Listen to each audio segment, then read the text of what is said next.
जिस प्रकार से ऑनर किलिंग का मामला पूरे प्रदेश के अंदर बढ़ा है, आपने देखा कि लगभग 2 महीने 2.5 महीने पहले आरती छोटू, उसके बाद पंकज प्रकरण हुआ है, उसके बाद 3 4 5 ऐसे भी मामले सामने आए हैं जो कहीं ना कहीं ऑनर किलिंग है।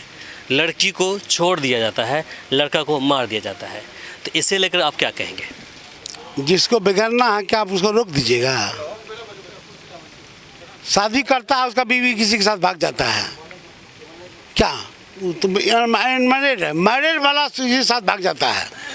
हम बराबर देखते हैं इस न्यूज़ को, हम जाते हैं पंचायती में, उसका कोई मीडिया बोला कि बाप से पूछ के प्यार किया था, भाई से पूछ के। अरे बाप से भाई से कोई पूछ के प्यार करता है? चाहे लड़का हो चाहे लड़की हो, नहीं करता पूछ के, गलत बात है। आप एक करोड़पति परिवार से हैं, भीख मांगने से पहले या चंदा इकट्ठा करने से पहले आप अयांश के परिवार से मिले थे? बिल्कुल नहीं, कभी नहीं, कभी नहीं। तो कैसे शुरू कर दिया आपने मांगना? कोई मोबाइल पर देख के पैसा लेके देने गए हम।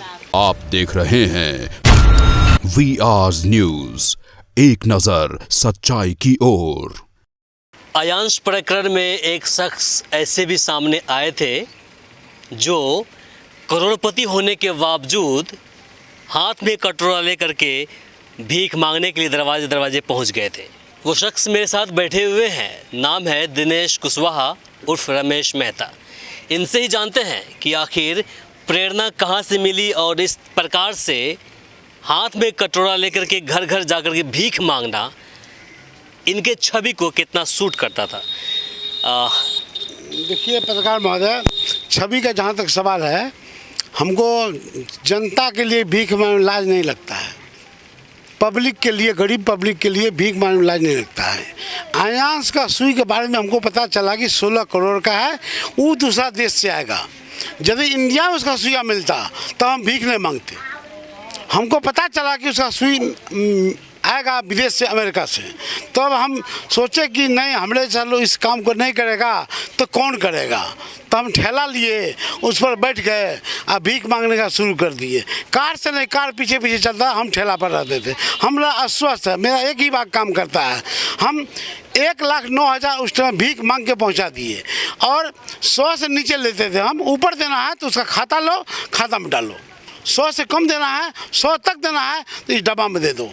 तो हम डब्बा में लेते थे और हमारे ख्याल से अयांश को कम से कम 50 लाख से कम नहीं किया होगा इस इलाके से। जबकि ये सुदूर इलाका है, नेपाल का बॉर्डर है, अररिया जिला है, यहाँ बंगाल का बॉर्डर है। हम भीख मांग के भी उसके लिए चंदा करके दिए उसको। और 100 रुपये के नीचे हम लिए 10, 20, 50, तब हुआ 1,09,000। एक बड़ा चावल और एक बड़ा गेहूँ। मुसलमान जो है मुठिया निकालता था, उसी टाइम हम जाने कि मुसलमान मुठिया भी निकलता है। वो चावल दिया हमको एक बड़ा और एक बड़ा गेहूँ हो गया, एक मुट्ठी, मतलब आधा किलो 1 किलो, सब जो पैसा देने के लायक नहीं था वो हमको दिया। चावल ले जाइए, इसको बेच के आंस में लगा दीजिएगा। गरीब आदमी है, पैसा नहीं है, तो वो आदमी दिया हमको, चावल को दिया, गेहूँ। वो हिसाब से करते करते हमको 2 बड़ा हो गया, एक बड़ा चावल एक बड़ा गेहूँ हम दिए आए। और वहाँ जो गिनती हुआ उसका 1,09,000 हुआ, वो 9,000 कुछ रुपया हुआ, एक्यूरेट मालूम नहीं हमको। किसी की मदद के लिए आप लोग आगे आते हैं, इस प्रकार से आप सार्वजनिक भीख मांगते हैं, तो उनके मन में आपके प्रति कैसी भावना होती उस वक्त? क्योंकि आप तो एक्सपीरियंस्ड आदमी हैं, आपने मांगा है, आपके प्रति लोगों का प्रतिक्रिया सभी सामने आया होगा, तो किस तरह की सोच होता है लोगों के मन में? ये तो हम नहीं बता सकते, वो तो वही बताएगा उसको क्या मन होता है। हम अपना बात बताते हैं। रिएक्शन तो आता होगा वहाँ पर कि मतलब देखो पैसा होने के बावजूद भीख मांगने के लिए आ गया। उसको होता है कि अपने लिए नहीं मांग रहा है, किसी दूसरे के लिए मांग रहा है। लोग पूछते थे इसी का पोता होगा। हम उसको देखे भी नहीं थे, अयांश कहाँ है, कैसा है, बाप कैसा है, उसका माँ कैसा है। न अयांश से कोई संपर्क था, न उसके माँ से था, न उसके बाप से था। समाज का कोई बच्चा था और उसका इलाज इंडिया में नहीं था, विदेश से आता, इसीलिए हम साथ थे। इंडिया में रहता तो कोई बात नहीं हो जाता, बहुत लोग हैं। क्या भीख मांगने से पहले या चंदा इकट्ठा करने से पहले आप अयांश के परिवार से मिले थे? बिल्कुल नहीं, कभी नहीं, कभी नहीं। तो कैसे शुरू कर दिया आपने मांगना? कोई मोबाइल पर देख के पैसा लेके देने गए हम। हमको ऐसा लोग नहीं पूछेगा इसमें से कुछ रख लिया है, इसलिए वही उसके सामने में बक्सा कटा। उसी दिन हमको मनीष कश्यप जी से भेंट हुआ, वो भी बहुत अच्छे लोग हैं। मेरा कहना है कि आपको कोई कुछ कहे उसका परवाह मत कीजिए, आप इसको मदद कीजिए फिर से। आपके पास इतने सारे पैसे हैं तो अपने जेब से क्यों नहीं दे दिया आपने भीख मांगने के बजाय? जेब से हम कितना देंगे, 10,000 20,000, उससे इलाज थोड़े हो जाएगा। हम भीख मांग रहे हैं, कुछ लोग को मतलब दिमाग में आवे कि ऐसा लोग भी इस काम को कर सकता है, तो और लोग हम देखा देखी करें, और लोग मांग के जाए। मांग के गया, नहीं गया सो बात नहीं, और लोग गया भीख मांगा पटना में, दुकान गया, सब दिया, तब 8 करोड़ रुपया हुआ। 8 करोड़ यही होता है। हम चाहते हैं, अभी सोनू सूद जी आया था पटना तो बोला कि ठीक है हम देखते हैं, इसको देखते हैं, जो सोनू सूद जैसा लोग देखते हैं तो हम फिर उसके लिए भीख मांगने के लिए तैयार हैं, मांगेंगे। लेकिन सब लोग जो लोग हैं सब लोग तैयार हो जाइए। अब आते वर्तमान स्थिति में ऐसी बातें सामने भी आई कि आयांश को SMA टाइप 1 जो बीमारी की बात चल रही थी वो था ही नहीं, कहीं ना कहीं पैसे के गोल मटोल हो रहा था। ऐसा बात नहीं है, ये बिल्कुल झूठा बात है। ऐसा नहीं करना, ऐसा बोलना नहीं चाहिए किसी को। और मैं खास करके मीडिया से आग्रह करता हूँ कि आप नेगेटिव न्यूज़ को मत चलाइए। आप मदद नहीं कर सकते चुप रहिए। हमको लगता है कि नेगेटिव चला के भी उसको पैसा हो गया, आ गया, उसको पैसा मिल गया, उसका क्या कहते हैं, उसको देखने वाला बहुत लोग हो गया। क्या कहता, नेगेटिव चला के भी वो 8 मिलियन पार कर गया, 10 मिलियन पार कर गया, निगेटिव चला के। ऐसा नहीं होना चाहिए। हम उससे आग्रह करते हैं, ऐसा मत कीजिए। आरती वाला जो मैंने चला, हम उसका विरोध करते हैं। कोई मीडिया बोला कि बाप से पूछ के प्यार किया था, भाई से पूछ के, अरे बाप से भाई से कोई पूछ के प्यार करता है, चाहे लड़का हो चाहे लड़की हो, नहीं करता पूछ के, गलत बात है ये।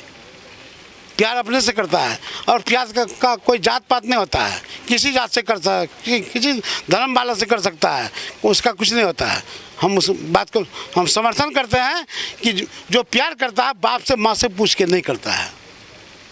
अगर आपने बातें खोल ही दिया तो एक सवाल आपसे हम कर लेंगे। एक इसी घटना के बाद जो समाज है 2 धाराओं में बट गया है। एक धारा ये है कि बोलता है कि छोटू ने जो किया है वो गलत किया है, दूसरा बोलता है जो किया है सही किया है। तो क्या लगता है कि एक हत्या को इस प्रकार से जस्टिफाई करना कि अगर आरती को न्याय मिलेगा तो कल होकर के हमारी आपकी बहू बेटी बिगड़ जाएगी, क्या कहेंगे इस पर आप? जिसको बिगड़ना है क्या आप उसको रोक दीजिएगा? शादी करता है, उसका बीवी किसी के साथ भाग जाता है, क्या तो मैरिड है, मैरिड वाला किसी के साथ भाग जाता है। हम बराबर देखते हैं इस न्यूज़ को, हम जाते हैं पंचायती में, उसका भाग गया है।